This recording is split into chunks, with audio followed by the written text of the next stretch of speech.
خب میگه چرا دعام قبول نمیشه؟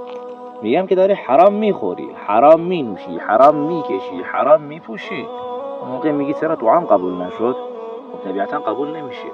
یک سری هستن الله تعالی اهمیتی بهشون نمیده چون انقدر دلشون سیاه شده، هرچی درخواست کنن قبول میشه. اما یک سری افراد هستن یعنی با کوچکترین خطایی که تو زندگی انجام بدن این مشکل وارد زندگیشون میشه. تو فکر کن یه 10,000 تومان حرام از گلوشون بره پایین، از دل رودشون 100,000 تومان میاد بیرون. چرا؟ چون الله تعالی برای اون اراده خیر کرده.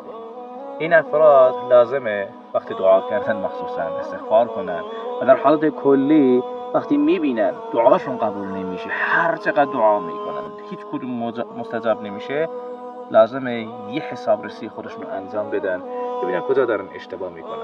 چون الله تعالی فرموده ولنذيقنهم من العذاب الادنى دون العذاب الاكبر لعلهم يرجعون. قبل از عذاب بزرگ قیامت عذاب کوچیک دنیا رو بهتون میدیم برای اینکه برگردید. روی سخن با کسایی هستش که الله تعالی براشون اراده خیر داره. السلام علیکم و رحمت الله و برکاته.